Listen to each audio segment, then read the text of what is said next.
السلام علیکم ناظرین۔ کہتے ہیں کہ جب سکندر اعظم نے دنیا کے وسیع علاقوں کو مسخر کیا تو اس سے دنیا میں زبردست تبدیلیاں آئیں۔ ضرور ایسا ہوا ہوگا، لیکن ملک اور سلطنت اور راجدھانیاں بنتی ہیں اور ٹوٹتی ہیں، اور یہ عمل تو ہزاروں سالوں سے جاری ہے۔ لیکن میرے خیال میں سن 1905 میں جو انقلاب برپا ہوا، اس کے دور رس نتائج انسانیت کے لیے کہیں زیادہ اہمیت کا حامل ہے۔ اس انقلاب کو برپا کرنے والا ایک نوجوان تھا جس کا نام تھا البرٹ آئنسٹائن۔ آئنسٹائن نے 16 سال کی عمر میں یہ سوچنا شروع کیا تھا کہ اگر میں روشنی کے ساتھ دوڑتا چلا جاؤں تو مجھے دنیا کی کیا شکل و صورت دکھائی دے گی۔ اس خیال نے اس کو عرصے دراز تک پریشان کیا، اور پھر بالآخر سن 1905 میں اس نے ایک پرچہ لکھا جس میں اس نے زمان و مکان کا ایک بالکل نیا تصور پیش کیا۔ ہاں، یہ ایک فکری انقلاب تو ضرور تھا، لیکن اس کے جو نتائج ہیں وہ آج ہماری زندگی میں جگہ جگہ نظر آتے ہیں۔ بالخصوص اس سے ایٹامک انرجی ممکن ہو سکی، تو ہم نے یہ جان لیا اس وقت کہ ایٹم کو توڑا جا سکتا ہے اور اس سے بے پناہ توانائی حاصل کی جا سکتی ہے۔ اس طرح سے ہمیں یہ معلوم ہوا کہ سورج اور ستاروں میں سے توانائی کس طرح سے نکلتی ہے، اور پھر زمین پر ہم نے اسی اصول کو استعمال کرتے ہوئے ایٹمی بجلی گھر بنائے اور اس سے ایٹم بم بھی بنا۔ لیکن صرف یہی نہیں، اس سے ہم نے یہ جان لیا کہ ایٹم کے اندر کون کون سے راز پنہاں ہیں، اور ایک طرف ایٹم تو دوسری طرف جو کائنات میں سب سے بڑی چیز ہے، گویا کہ کائنات خود، اس کی شروعات کیسے ہوئی، یہ بھی آئنسٹائن کی تھیوری آف ریلیٹیوٹی سے ہمیں پتہ چلا۔ نیوٹن کے زمانے سے پہلے ہمارے ذہنوں میں وقت اور اسپیس کا ایک خاص تصور تھا۔ زمان اور مکان کا یہ تھا کہ وقت ایک بہتا ہوا دریا ہے، اور یہ ایک ہی سمت بہتا ہے، اس کے بہاؤ میں نہ تیزی آتی ہے نہ کمی آتی ہے۔ اور جہاں تک اسپیس کا تعلق ہے، یہ وہ چیز ہے جو بس آپ ناپ سکتے ہیں، اور یہ بھی ایک فکس چیز ہے۔ لیکن آئنسٹائن نے اس تمام تصور کو بدل دیا، اور اس کے بعد ایک جو نیا تصور ہمارے سامنے آیا وہ اسپیس ٹائم کا تھا۔ اسپیس الگ اور ٹائم الگ نہیں، بلکہ یہ جڑا ہوا ایک لفظ ہے، اسپیس ٹائم۔ اب چونکہ ہم اسپیس اور ٹائم یا زمان و مکان کی بات کریں گے اس لیکچر کے دوران، تو اب ضرورت اس بات کی ہے کہ ہم بہت تفصیل سے اسپیس اور ٹائم دونوں کو سمجھیں۔ ویسے تو اس مسئلے کے اوپر فلسفیوں نے ہزاروں سالوں سے غور کیا ہے، لیکن فزسسٹ کو صرف اس بات سے غرض ہے کہ ہم ٹائم اور اسپیس کو ناپ کس طرح سے سکتے ہیں، مطلب یہ کہ وہ میجرمنٹ پروسیس کیا ہے جس سے ہم جان سکتے ہیں کہ وقت آگے بڑھ رہا ہے اور کس تیزی سے بڑھ رہا ہے، اور کہ ہم اسپیس کی میجرمنٹس کیسے کر سکتے ہیں۔ تو چلیے سب سے پہلے وقت کی میں بات کرتا ہوں۔ اب جہاں بھی کوئی پیریوڈک پروسیس ہوتا، مطلب یہ کہ جہاں کوئی ایسی چیز ہو جو ریپیٹ ہوتی ہو، مثلا پینڈولم ایک طرف سے دوسری طرف جاتا اور واپس آتا، اور اس کی ایک مخصوص فریکوینسی ہے، یہ بتاتا ہے کہ کتنی دفعے یہ آگے اور پیچھے جاتا ہے ایک سیکنڈ میں یا ایک گھنٹے میں، تو یہ وقت کی پیمائش کرتا ہے۔ مگر یہ کوئی بہت اچھی گھڑی نہیں ہے۔ ہاں، اس سے ہم یہ جان سکتے ہیں کہ اندازاً کتنا وقت گزرا ہے، لیکن اس میں کچھ خامیاں ہیں، مثلا یہ کہ جب ٹیمپریچر بڑھتا ہے تو پھر پینڈولم کی لمبائی تبدیل ہو جاتی ہے، اور اس سے جو اس کا ٹائم پیریڈ ہے وہ بدل جاتا ہے۔ آپ کو کسی پچھلے لیکچر سے یاد ہوگا کہ time period is square root of L over G, اور ایل بھی اگر کانسٹنٹ نہ ہو تو پھر اس میں ٹی میں تبدیلی آ جاتی۔ اس سے ایک بہتر گھڑی زمین ہے، زمین گھومتی ہے اور 24 گھنٹے میں یہ ایک چکر کاٹتی ہے۔ اس کے علاوہ زمین سورج کے گرد یوں گھومتی ہے، اور ایک سال میں یہ ایک پورا ریولوشن مکمل کرتی ہے۔ تو یہ بہتر گھڑی ہے۔ اس سے بہتر گھڑیاں بھی ہیں ایٹامک کلاکس۔ ایٹامک کلاکس میں ہم اس ایکوریسی سے وقت کے گزر کو ناپ سکتے ہیں کہ ہمیں اس سے یہ نظر آتا ہے کہ زمین کا گھماؤ اپنے محور کے گرد وہ آہستہ ہوتا جا رہا ہے. تو اس کی ایکیوریسی ہے 1 پارٹ ان بلین، تو اور اس سے بھی اب بہتر کلاکس بننے لگیں. غرض یہ کہ ہمیں اگر وقت ناپنے کا ایک طریقہ ہو، اگر ہم یہ جان سکیں کہ وقت کیسے ناپا جا سکتا ہے تو وہ ہمارے لیے کافی ہے. اور اسی طرح سے اسپیس کی میجرمنٹس ہم فٹا رکھ کے یہ جان سکتے ہیں کہ ادھر سے ادھر تک کی لمبائی کتنی ہے. 2 ایک جیسے فٹے بنانا کوئی آسان کام نہیں ہے، اور تھوڑا سا فرق ان میں ضرور رہ جائے گا. تو آج کل جس طرح سے لینتھ کی پیمائش ہوتی ہے وہ ایک اور طریقہ ہے. وہاں ہم ایٹمز کو استعمال کرتے ہیں. ایٹمز کے مخصوص سائزز ہوتے ہیں، اور اگر 1000 ایٹمز یہاں سے یہاں تک ہیں تو اس طرح سے ہم یہ جان سکتے ہیں کہ یہ ٹوٹل لمبائی کتنی ہے ایٹمز کو گن کر. تو یہ ایک جدید طریقہ ہے. آئنسٹائنز تھیوری آف اسپیشل ریلیٹیوٹی کو سمجھنے کے لیے سب سے پہلے ہمیں یہ معلوم کرنا ہوگا کہ انرشل فریم کیا ہوتا ہے. اب فرض کیجئے کہ آپ ایک ٹرین میں بیٹھے ہیں اور ٹرین آگے کی طرف سفر کر رہی ہے. کھڑکیاں اس کی بند ہیں اور یہ ٹرین اس قدر اسموتھ ہے کہ آپ کو اندازہ نہیں ہو رہا ہے کہ آپ ایک ایسی گاڑی میں بیٹھے ہیں جو آگے جا رہی ہے یا جو کھڑی ہے. یہ اس صورت میں ہوگا اگر کوئی موشن نہ ہو اور کوئی وائبریشنز نہ ہوں. ایسے فریم میں جہاں ایکسلریشن نہیں ہوتا اس کو انرشل فریم کہا جاتا. تو انرشل فریم کو میں یوں ڈیفائن کرتا ہوں کہ it is that frame where there is no acceleration. اور ایسی صورت میں آپ کو یہ اندازہ نہیں ہو سکتا آیا کہ آپ کھڑے ہیں کہ تیزی سے حرکت کر رہے ہیں. ہاں، اگر یہ ٹرین رکنے لگتی ہے اس واسطے کہ بریکیں لگائی گئی ہیں یا یہ آگے کی طرف ایکسلریٹ کرتی ہے تو پھر آپ کے اوپر ایک فورس عمل کرے گی اور آپ کو اس وقت یہ اندازہ ہوگا کہ یہاں ٹرین تیز ہو رہی ہے، یہاں آہستہ ہو رہی ہے. اور ایسی صورت میں یہ نان انرشیل یا ایکسلریٹنگ فریم کہلائے گا. اب نیوٹن کا پہلا قانون، حرکت کا پہلا قانون یہ بتاتا ہے کہ اگر کوئی جسم ہے اور اس جسم کے اوپر کوئی فورس عمل نہ کرے تو وہ اپنی حرکت جاری رکھے گا. اگر ساکن ہے تو ساکن ہی رہے گا، اور اگر حرکت کر رہا ہے تو مستقل رفتار کے ساتھ حرکت کرتا چلا جائے گا.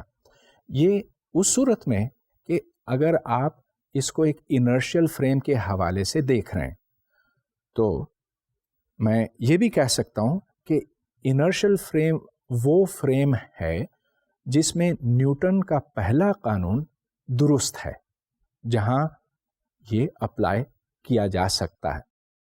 اگر ایک ایکسلریٹنگ فریم ہو تو اس جسم کے اوپر بظاہر کوئی قوت عمل کرے گی اور پھر اس کے نتیجے میں اس کی رفتار میں تبدیلی آئے گی، گویا کہ وہ ایکسلریٹ کرے گا.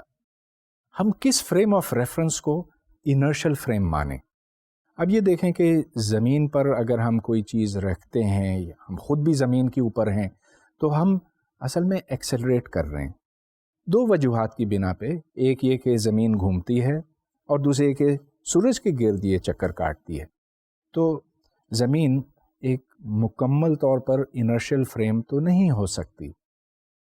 نیوٹن نے کہا کہ ہاں ٹھیک ہے، یہ انرشل تو نہیں ہے لیکن یہ اپروکسیمیٹلی انرشل ہے.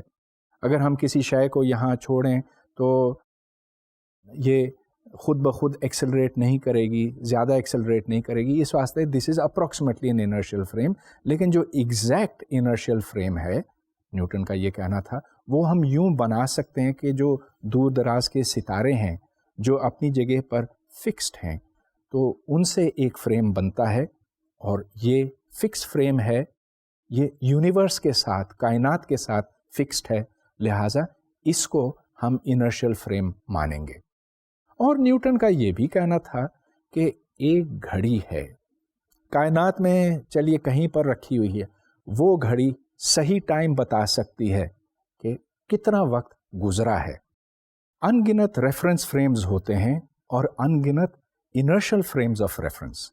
مثال کے طور پہ ایک شخص گاڑی میں سفر کر رہا ہے جو مستقل رفتار سے چل رہی ہے، جبکہ ایک دوسرا شخص جہاز میں پرواز کر رہا ہے اور جہاز کی رفتار بھی مستقل ہے. تو وہ بھی ریفرنس فریم انرشل ہے اور یہ بھی انرشل فریم ہے. اب ہر فریم میں ہم ایک آبزرویشن لے سکتے ہیں اور اس آبزرویشن کو ہم ایونٹ کہیں گے. تو مثال کے طور پر ایک ایونٹ یا واقعہ یہ ہو سکتا ہے کہ ایک چٹکی بجائی جاتی. اب اس کو ایک فریم میں ہم یوں ڈسکرائب کریں گے کہ یہ ایک واقعہ ہوا اس مقام کے اوپر اس وقت پر. مقام کو ہم یوں اسپیسیفائی کرتے ہیں کہ اس فریم کے حوالے سے اس کے ایکس وائی اور زیڈ کوآرڈینیٹس کیا ہیں. تو 1 یونٹ دس وے، 3 یونٹس دس وے، 2 یونٹس دس وے، یہ ہو سکتا at time let's say 3 seconds. تو یہ ایک واقعہ ہو گیا اور یہ اس کے کوآرڈینیٹس ہیں جو میں نے ابھی آپ کو بتائے تھے. یہی واقعہ، یہی ایونٹ دوسرے فریم کے حوالے سے بھی دیکھا جا سکتا ہے. اب وہاں پر آپ جو میجرمنٹ لیں گے اس میں فرق آئے گا ایکس، وائی اور زیڈ میں. لیکن نیوٹن کا یہ کہنا تھا کہ جو ٹائم آپ یہاں پر میجر کریں گے وہی آپ دوسرے میں میجر کریں گے، کیونکہ ایک ہی عالمی ٹائم ہے، ایک ہی یونیورسل ٹائم ہے. تو اگر آپ ایک فریم کو لیں جو دوسرے کے حساب سے یوں جا رہا ہے، اس کا ڈائیگرام آپ کے سامنے ہے، تو ایس پرائم یعنی کہ سیکنڈ ریفرنس فریم میں X prime is equal to X minus V T. اور یہاں پر جو ڈائیگرام میں نے بنایا ہے اس میں موشن صرف along دی ایکس ایکسس ہے. تو اس واسطے وائی پرائم اور وائی اور زیڈ پرائم اور زیڈ دونوں برابر ہیں، لیکن ex prime x minus V T ہے. جب ٹی کی ویلیو 0 ہوتی ہے تو ایکس پرائم اور ایکس برابر ہوتے ہیں. تو اس وقت یہ دو فریمز ایک دوسرے کو یوں کراس کرتے ہیں. ٹائم جیسا کہ میں نے آپ کو پہلے بھی بتایا ٹی پرائم اور ٹی برابر ہیں، کیونکہ اب تک تو ہم نے صرف نیوٹن ہی کی بات کی ہے اور there is only one universal time. غرض یہ کہ ایک واقعے کے جو کوآرڈینیٹس ہیں ایک فریم میں ایکس، وائی، زیڈ اور ٹی لکھے جاتے ہیں، تو دوسرے فریم میں X prime, Y prime, Z prime, T prime لکھے جاتے ہیں. اور ان کے درمیان جو تعلق ہے اس کو ہم گیلیلین کوآرڈینیٹ ٹرانسفارمیشن کہتے ہیں. ان ٹرانسفارمیشن سے ہمیں کامن سینس کے نتائج ہی ملتے ہیں. مثال کے طور پر ایک راڈ فریم ایس میں ہے اور اس کو ہم ایس پرائم سے دیکھتے ہیں، تو فریم ایس میں اس کی لمبائی ہے X B minus X A, جبکہ فریم ایس پرائم میں اس کی لمبائی X B prime minus X A prime ہے. اب چونکہ X B prime is equal to X B minus V into T اور اسی طرح X A prime is equal to X A minus V into T, تو جب آپ دونوں کو سبٹریکٹ کرتے ہیں تو اس سے دونوں فریمز میں ایک ہی لینتھ ملتی ہے. گویا کہ جو بات ہم ایکسپیکٹ کرتے تھے وہ سامنے آتی ہے. تو گیلیلین ٹرانسفارمیشنز میں کوئی ایسی انکامن چیز نہیں ہے. اس بات کو ہم تھوڑا سا اور آگے بڑھاتے ہیں. اگر آپ ایکس پرائم کو ایکس مائنس وی ٹی لکھیں اور پھر ڈیفرینشیٹ کریں وتھ رسپیکٹ ٹو ٹی، تو دیکھیے کہ D X prime by D T is D X by D T minus V. اور چونکہ ٹی اور ٹی پرائم برابر ہیں اس واسطے D X prime by D T اور D X prime by D T prime ان دونوں میں کوئی فرق تو ہے نہیں. چنانچہ D X prime by D T prime is equal to D X by D T minus V, اور D X prime by D T prime اس کو تو ہم X component of the velocity measured in the S prime frame کہتے ہیں. اور اسی طرح D X by D T کو ہم یو ایکس کہتے ہیں، اور یو ایکس کا مطلب ہے the X component of the velocity measured in the S frame. چنانچہ یہاں سے ہمیں ایک ریلیشن معلوم ہوتی ہے between velocities measured in the S frame and in the S prime frame. یہ آپ کے سامنے ہے، U X prime is equal to U X minus V. اور اس کے علاوہ یو وائی پرائم اور یو وائی برابر ہیں اور یو زیڈ پرائم اور یو زیڈ برابر ہیں. وہ اس لیے کہ ہم نے صرف موشن along دی ایکس ایکسس لیا ہوا ہے.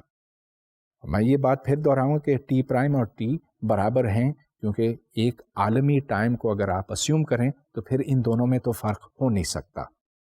ایکسلریشن معلوم کرنے کے لیے ہمیں ایک اور ڈفرینسیشن کرنے کی ضرورت ہے، کیونکہ آپ کو یاد ہے کہ acceleration is rate of change of velocity. تو ایک بار پھر ڈفرینشیٹ کریں اور یہ یاد رکھیں کہ ٹی اور ٹی پرائم برابر ہیں. تو اس سے پھر یہ بات سامنے آتی ہے کہ acceleration in the S prime frame and acceleration in the S frame برابر ہیں.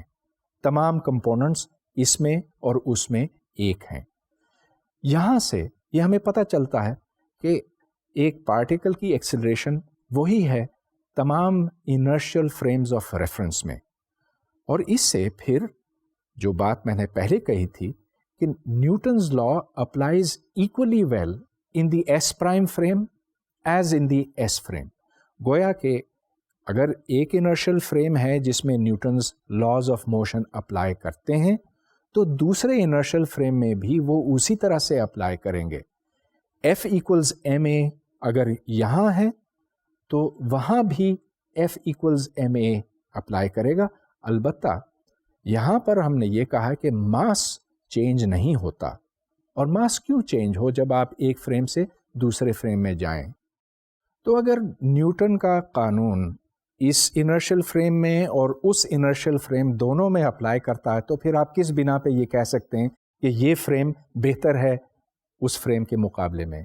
ظاہر ہے کہ نہیں کر سکتے. مختصر یہ کہ تمام انرشیل فریمز کی ایک ہی حیثیت ہے اور اس کو پرنسپل آف نیوٹونین ریلیٹیوٹی کہتے ہیں. مطلب یہ کہ آپ اپنی کیلکولیشنز اس فریم میں کریں یا اس فریم میں کریں، اس سے کوئی فرق نہیں پڑتا. یہاں بھی نیوٹنز لاز اپلائی کرتے ہیں، وہاں بھی کرتے ہیں. اب چلیے اس مسئلے کو ہم زیر غور لاتے ہیں روشنی کے حوالے سے. فرض کیجئے کہ آپ نے لیبارٹری میں روشنی کی رفتار نکالی، کوئی ایکسپیریمنٹ کیا کہ روشنی کو کتنا وقت لگتا ہے ادھر سے ادھر جانے اور واپس آنے میں. تو اس سے ویلیو آپ نے نکالی 3 × 10⁻10 سینٹی میٹرز پر سیکنڈ جو بھی. اب آپ روشنی کا وہ سورس، چلیے ٹارچ ہے، وہ ایک گاڑی کے اوپر رکھتے ہیں. گاڑی جب چلتی ہے تو کیا وہی 3 × 10⁻10 سینٹی میٹرز پر سیکنڈ ناپا جائے گا؟ نیوٹن کی اگر آپ تھیوری قبول کریں تو پھر ہاں ایسا ہی ہو سکتا. اب ایک عرصے تک سائنٹسٹ نے یہ سوچا تھا، آج سے کوئی 150 سال پہلے تک، کہ روشنی کے لیے کوئی ذریعے کی ضرورت ہے. جس طرح آواز کی لہریں ہوا میں سے گزرتی ہیں اور یہاں پریشر کی ویوز ہیں جو وقت کے ساتھ آگے بڑھتی ہیں، تو ضرور کوئی ایسا ذریعہ ہوگا جس میں سے روشنی گزرتی ہے اور اس ذریعے میں جو وائبریشنز ہیں، جو آسیلیشنز ہیں، وہ آگے بڑھتی ہیں سپیڈ آف لائٹ کے ساتھ. تو وہ ذریعہ ہے کیا؟ اس کو نام دیا گیا تھا ایتھر. ایتھر کو تلاش کرنے میں بہت سے لوگوں نے کوشش کی اور پھر ایک بڑا مشہور ایکسپیریمنٹ ہوا جس کی تفصیلات میں اس وقت جانا ممکن نہیں ہے، جو مکلسن مورلی ایکسپیریمنٹ کہلاتا ہے. اور اگر آپ اس کے بارے میں پڑھنا چاہتے ہیں تو بہت سی کتابوں میں آپ کو تفصیلات مل جائیں گی. مائیکلسن مورلی ایکسپیریمنٹ کے پیچھے ایک بنیادی مفروضہ یہ تھا کہ جب زمین خلا میں سے گزرتی ہے تو خلا میں ہر طرف کوئی ذریعہ ہے جس کو ایتھر کا نام دیا گیا، اور زمین جب گھومتی ہے تو ایتھر میں گھومتی ہے. اب فرض کیجئے کہ زمین کے اوپر ایک روشنی کا سورس ہے، کوئی ٹارچ ہے، تو یہ زمین گول ہے اور جب ٹارچ اس سمت میں ہوتی ہے تو اور زمین یوں گھوم رہی ہے تو روشنی کی رفتار زیادہ ہونی چاہیے بنسبت جب یہ نیچے کی طرف ہوتی ہے. جب نیچے کی طرف ہوتی ہے تو یہ مخالف سمت میں گھوم رہی ہے، یہ ٹارچ مخالف سمت میں گھوم رہا ہے، لہٰذا اس وقت روشنی کی رفتار کم ہو جانی چاہیے. تو اس کے پیچھے جو خیال تھا کہ ایتھر وہ میڈیم ہے، وہ ذریعہ ہے جس میں سے روشنی کی لہریں گزرتی ہیں، اس کو ٹیسٹ کیا گیا. مگر ٹیسٹ کرنے سے یہ معلوم ہوا کہ ایتھر جیسی چیز تو کوئی ہے نہیں، اور اس سے ایک بڑی پریشانی پیدا ہوئی کہ یہ روشنی آخر کس ذریعے میں سے گزرتی ہے. ہم اس بات کے تو عادی تھے کہ آواز کی لہریں کسی ذریعے میں سے گزرتی ہیں، لیکن اب سوال یہ اٹھا کہ روشنی کا ہم کیا کریں؟ آئنسٹائن کو اس ایکسپیریمنٹ کے بارے میں خبر بہت دیر میں ہوئی، لیکن وہ اس مسئلے کے اوپر، روشنی کی رفتار کے مسئلے کے اوپر ایک عرصے سے سوچتا رہا تھا، اور اس نے مائیکلسن مورلی ایکسپیریمنٹ کی توجیہ 2 بنیادی مفروضوں کی بنا پر ایکسپلین کیا۔ یہ 2 بنیادی مفروضے پوسٹولیٹس آف اسپیشل ریلیٹیوٹی کہلاتے ہیں۔ پہلا پوسٹولیٹ یہ ہے کہ ہر انرشیل فریم ہر دوسرے کے برابر ہے۔ مطلب یہ کہ اگر آپ لاز آف فزکس یہاں پر لکھیں تو لاز آف فزکس اس فریم کے حوالے سے بھی ایگزیکٹلی وہی ہوں گے۔ اب یہ دیکھیے بڑی بنیادی بات ہے، اور اس کو ہمیں تھوڑا سا تفصیل سے سمجھنا ہوگا۔ اب انرشیل فریمز تو انگنت ہوتے ہیں، آپ ایک کو دوسرے کے اوپر ترجیح نہیں دے سکتے۔ تو اگر آپ اس فریم میں کوئی آبزرویشنز، کوئی مشاہدات لیتے ہیں اور اس کے نتیجے میں فزکس کے قوانین کی ایک شکل وضع کرتے ہیں، تو وہی شکل یہاں پر دکھائی دینی چاہیے۔ So this is again the principle of democracy. لیکن ایک بڑا فرق، اور یہ فرق دوسرے مفروضے سے آتا ہے، دوسرے پوسٹولیٹ سے آتا ہے، وہ یہ کہ روشنی کی رفتار کی ویلیو مستقل وہی ہوگی، کانسٹنٹ ہوگی، جو آپ اس فریم میں دیکھتے ہیں اور جو اس فریم میں دیکھتے ہیں۔ So the speed of light is an absolute constant. آپ نے اگر یہاں پر میجر کیا 3 × 10⁻10 سینٹی میٹرز پر سیکنڈ، تو وہی ویلیو آپ یہاں پر میجر کریں گے، بے شک اس فریم اور اس فریم کے درمیان کتنی ہی زیادہ ویلوسٹی کیوں نہ ہو۔ اور اس سے فرق نہیں پڑتا کہ ایک ٹارچ کھڑا ہے یا آپ اس کو لے کر دوڑ رہے ہیں، ہر صورت میں اس سے جو روشنی نکلتی ہے وہ ایک ہی رفتار پر حرکت کرے گی، آگے جائے گی۔ تو یہ 2 پوسٹولیٹس آف اسپیشل ریلیٹیوٹی ہیں۔ آئنسٹائن نے ان تک کیسے رسائی حاصل کی، کس طرح سے یہ سوچا، یہ ایک لمبی کہانی ہے۔ اس نے الیکٹرو میگنیٹزم اور ویوز کے حوالے سے دیکھا تھا، یہ سوال کیا تھا کہ اگر میکسویلز ایکویشنز، اور ان کا تذکرہ میں بعد میں کروں گا، اگر میکسویلز ایکویشنز اس فریم میں درست ہیں تو کن حالات میں اس فریم میں بھی درست ہوں گے۔ یہ وہ موٹیویشن تھی جس سے آئنسٹائن نے یہ 2 پوسٹولیٹس بنائے۔ اب کیا یہ پوسٹولیٹس درست ہیں؟ پوسٹولیٹس کبھی درست ثابت نہیں ہو سکتے، ان کو آپ ٹیسٹ کر سکتے ہیں، اور اس کا مطلب یہ کہ ان سے جو آپ نتائج برآمد کرتے ہیں ان کو آپ ایکسپیریمنٹ کے ساتھ، تجربے کے ساتھ بار بار ملاتے ہیں، ٹیسٹ کرتے ہیں، اور اگر وہی چیز ملتی ہے جو آپ پریڈکٹ کرتے ہیں تو پھر آپ یہ کہہ سکتے ہیں کہ ہاں ان پوسٹولیٹس میں کچھ حقیقت ہوگی۔ اب ہم نے ان پوسٹولیٹس کو لاکھوں بلکہ کروڑوں دفعہ ٹیسٹ کیا ہے مختلف ایکسپیریمنٹس میں، اور ہر دفعہ ان کو درست پایا ہے۔ تو اب ضرورت اس بات کی ہے کہ ان پوسٹولیٹس کو لیتے ہوئے، درست مانتے ہوئے ہم آگے بڑھیں۔ ان مفروضوں میں کچھ عجیب و غریب قسم کی باتیں چھپی ہوئی ہیں۔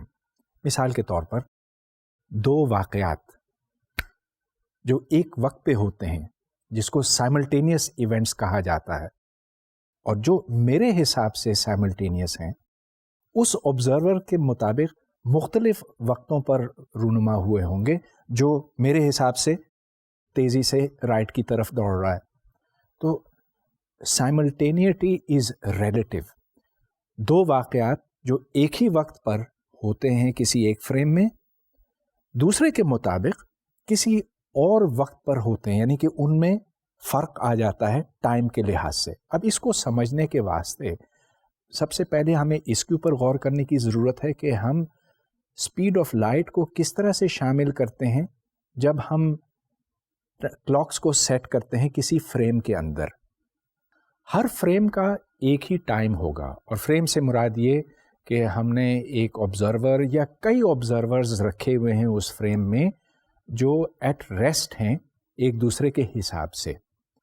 اب چونکہ اسپیڈ آف لائٹ انفینٹ نہیں ہے، مطلب یہ کہ ایک جگہ سے دوسری جگہ تک جانے کے لیے کچھ وقت درکار ہوتا ہے روشنی کو بھی. اس لیے ہمیں اس کے اوپر غور کرنے کی ضرورت ہے کہ ہم مختلف گھڑیوں کو، مختلف کلاکس کو کس طرح سے سیٹ کریں یا کس طرح سے سنکرونائز کریں تاکہ اس فریم میں ایک ہی ٹائم ہو. یہاں دو گھڑیاں ہیں، ایک اے کے اوپر ہے اور ایک بی پر ہے. ان کے درمیان فاصلہ 90 ملین کلومیٹرز ہیں. اب چونکہ روشنی وقت لگاتی ہے بی سے اے تک پہنچنے میں، تو ظاہر ہے کہ وہ روشنی جو بی سے چلی تھی وہ اے تک کافی دیر بعد پہنچی، اور اگر اتنا فاصلہ ہے 90 ملین کلومیٹر تو اس کے لیے 5 منٹ درکار ہیں. اگر اے میں 3 بجے ہیں تو اس کا مطلب یہ ہے کہ بی کو اگر ہم دیکھ سکتے تو وہاں پر ہمیں 2:55 نظر آتے. وہ اس لیے کہ جو روشنی وہاں سے چلی وہ 2:55 پر چلی تھی. 5 منٹ لگے بی سے اے تک پہنچنے میں. اب ہمیں پتہ ہے کہ جو ایکچول ٹائم ہے وہاں پر بی پہ وہ 3 بجے ہیں. اگر 3 بجے اے میں ہیں تو 3 بی میں بھی بجے ہیں. اس طرح سے یہ بات واضح ہو گئی کہ ایک فریم آف ریفرنس کے اندر رہتے ہوئے ہم کس طرح سے تمام گھڑیوں کو سیٹ کر سکتے ہیں یا سنکرونائز کر سکتے ہیں. So we take the speed of light into account, اور ایک ہی ٹائم ہے ایک فریم آف ریفرنس کے لیے، تمام آبزرورز کے لیے جو اس فریم آف ریفرنس میں رہتے ہیں. اب فرض کیجئے کہ 2 فریمز آف ریفرنس ہیں، اور ایک فریم آف ریفرنس وہ ہے، چلیے یہ پہلا فریم آف ریفرنس آپ کا ہے. آپ ایک ریل کی گاڑی میں سفر کر رہے ہیں اور یہ بہت سموتھ ہے اور بہت تیزی سے اس طرف جا رہی ہے. میں زمین پہ کھڑا ہوں. آپ کے پاس ایک ٹارچ ہے اور اس ٹارچ سے جو روشنی نکلتی ہے وہ چھت سے نیچے کی طرف آتی ہے. چھت سے زمین تک کا فاصلہ یا فرش تک کا فاصلہ ایچ ہے. تو روشنی کو اوپر سے نیچے آنے میں کتنا وقت لگے گا؟ ایچ ڈیوائڈڈ بائی سی.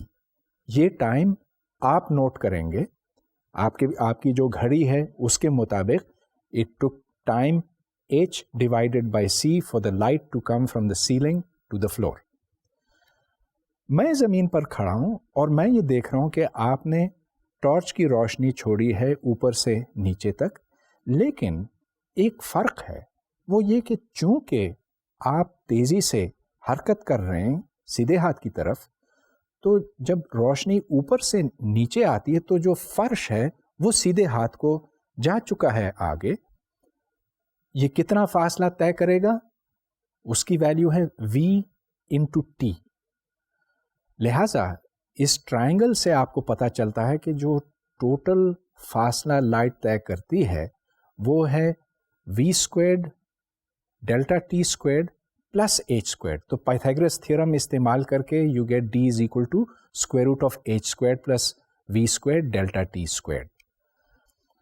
اب اس کو ہم ڈیلٹا ٹی کے لیے سالو کر سکتے ہیں، اور سالو کرنے سے delta T is square root of H squared plus V delta T squared divide by C. تو میرے مطابق اگرچہ ٹائم ڈیلٹا ٹی ہے لیکن آپ کے مطابق ڈیلٹا ٹی پرائم ہے.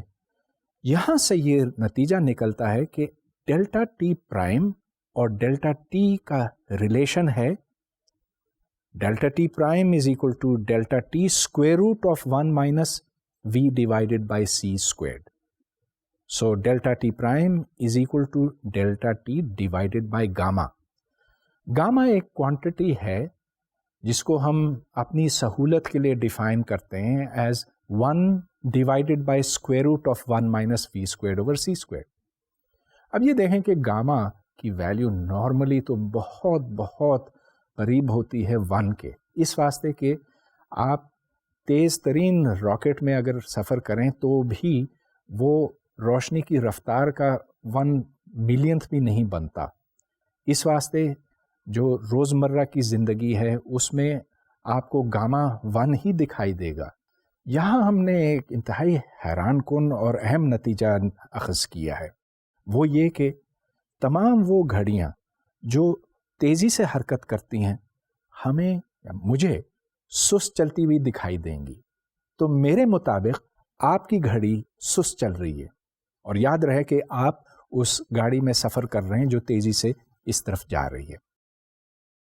اب سوال یہ اٹھتا ہے کہ کیا آپ مجھ پہ یہی اعتراض نہیں کر سکتے؟ کیا آپ یہ نہیں کہہ سکتے کہ میری گھڑی اصل میں سست چل رہی ہے؟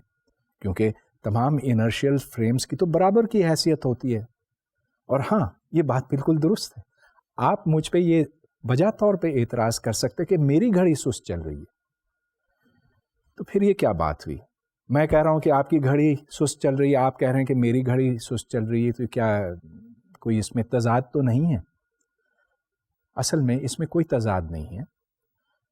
بات اصل میں یہ ہے کہ ہم جس طرح سے وقت ناپتے ہیں اس کے حساب سے میری بات بھی اور آپ کی بات بھی درست ہے. عام طور پہ جس رفتار پہ ہم سفر کر سکتے ہیں وہ اتنی کم ہے کہ اس سے کوئی فرق ہی نہیں پڑتا کہ میرے ٹائم میں اور آپ کے ٹائم میں فرق کتنا ہے. اب یہ دیکھیں کہ جو تیز ترین راکٹ ہے وہ 25,000 یا 50,000 میل فی گھنٹے کے حساب سے سفر کرتا ہے، لیکن اگر آپ اس کا گاما نکالیں تو وہ بنے گا 1.00 کچھ. لہٰذا ہماری روزمرہ کی زندگی میں آئنسٹائن کی ٹائم ڈائلیشن کا تو ہمیں احساس ہی نہیں ہوتا کہ ایک گھڑی سست چل رہی ہے دوسرے کے مقابلے میں. لیکن جو باریک ذرے ہیں یا ایلیمنٹری پارٹیکلز ہیں وہ تو روشنی کی رفتار کے نزدیک سفر کر سکتے ہیں، اور ان کی رفتار بعض دفعہ اتنی تیز ہوتی ہے کہ وہ 0.9999 times the speed of light پر حرکت کرتے ہیں.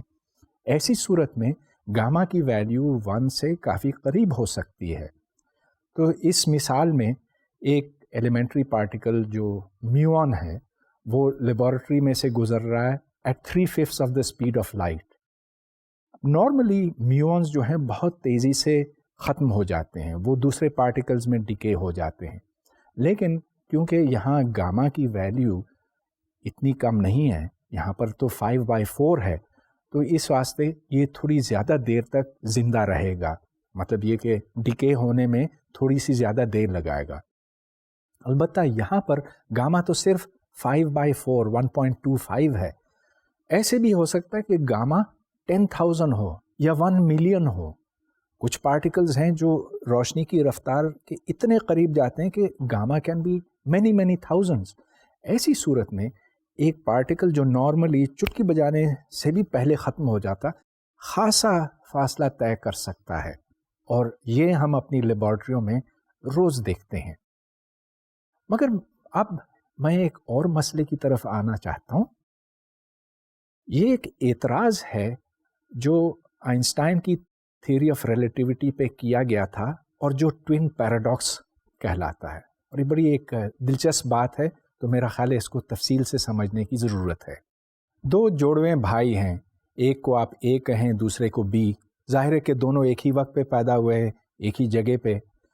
ایک بھائی زمین پر رہتا ہے، جبکہ ایک باہر سے آنے والی مخلوق دوسرے بھائی کو مجبور کرتی ہے کہ وہ ان کے ساتھ سفر پر جائے، اور کئی سالوں تک وہ بھائی سفر کرتا ہے خلا کی وسعتوں میں.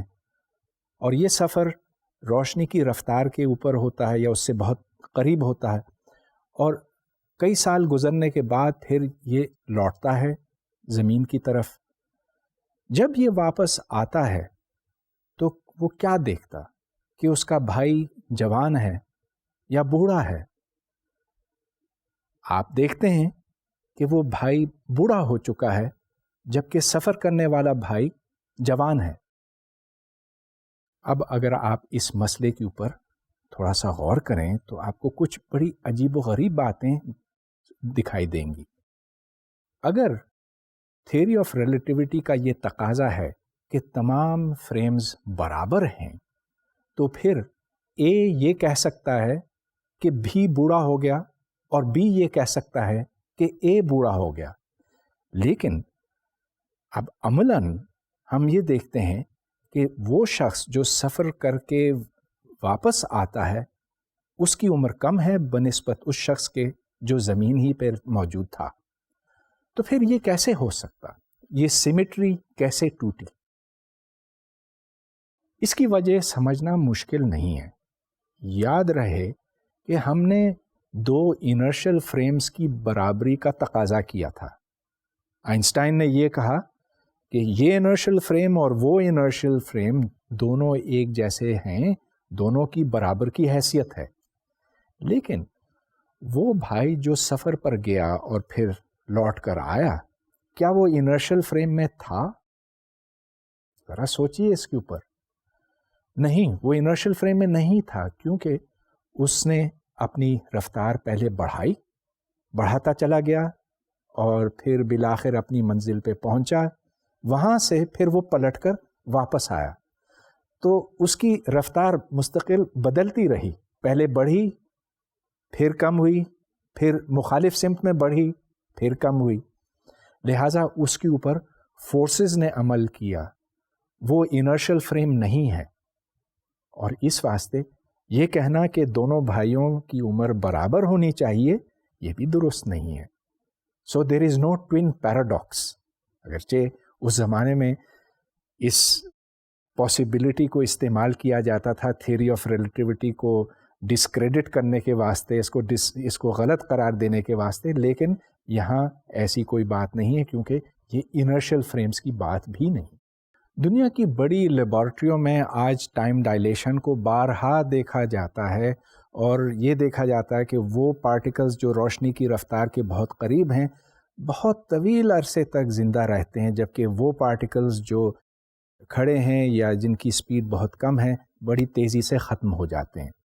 تو ڈیفینیٹلی یہ اس بات کی دلیل ہے کہ آئنسٹائنز تھیوری آف اسپیشل ریلیٹیوٹی درست ہے، اور اس کے باوجود تھیوری آف ریلیٹیوٹی کو پھر بھی بار بار پرکھا جاتا ہے اس کو مزید ٹیسٹ کرنے کے واسطے. تھیوری آف ریلیٹیوٹی کی ایک اور بہت دلچسپ بات ہے جس کی طرف اب میں آنا چاہتا ہوں، اور وہ یہ کہ وہ اجسام جو تیزی سے اس سمت میں حرکت کرتے ہیں، اگر ہم ان کو دیکھیں تو ہمیں وہ پچکے ہوئے دکھائی دیتے ہیں. تو اگر ایک راڈ ہے 1 میٹر لمبا ہے اور وہ یوں جا رہا ہے، آپ کی طرف آ رہا ہے، تو مجھے یوں دکھائی دے گا جیسے کہ اس کی لمبائی 1 میٹر نہیں، 1 میٹر سے کم ہے. کتنی کم ہے؟ اس کا انحصار اس بات کے اوپر ہے کہ وہ کس تیزی کے ساتھ حرکت کر رہا ہے. اس کو لورنٹز کانٹریکشن کہتے ہیں، اور اب میں اس کا فارمولا ڈرائیو کرنا چاہتا ہوں. تو فرض کیجئے کہ میں زمین پر کھڑا ہوں اور آپ ٹرین میں سفر کر رہے ہیں بہت تیزی کے ساتھ، اور آپ کے پاس ایک ٹارچ ہے. آپ گاڑی کے ایک سرے پہ کھڑے ہیں اور دوسرے سرے کے اوپر ایک آئینہ ہے. آپ نے ٹارچ کو آئینے کی طرف رکھا اور روشنی کی ایک کرن نکلی.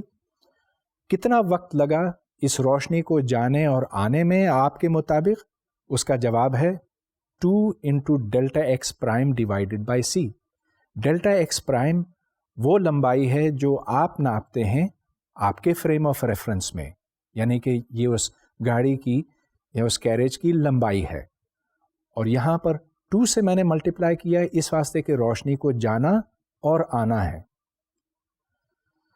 اب میرے مطابق یہ لینتھ ڈیلٹا ایکس ہے، اور delta X is the length of the car according to the ground observer. میرے حساب سے جب روشنی آپ کے ٹارچ سے نکلتی ہے اور آئینے کی طرف جاتی ہے تو آئینہ دور ہوتا جاتا ہے، کیونکہ آپ حرکت کر رہے ہیں. میرے حساب سے اس واسطے روشنی کو زیادہ وقت لگتا ہے ادھر تک پہنچنے کے واسطے بنسبت اس وقت کے جب یہ واپس آتی ہے. تو روشنی جب واپس آتی ہے اس وقت تک آپ آگے جا چکے ہیں. اب چلیے اس کا حساب لگاتے ہیں کہ ڈیلٹا T1 اور ڈیلٹا T2 کیا ہیں. تو ڈیلٹا T1 میں delta X plus V delta T1 divided by C آتا.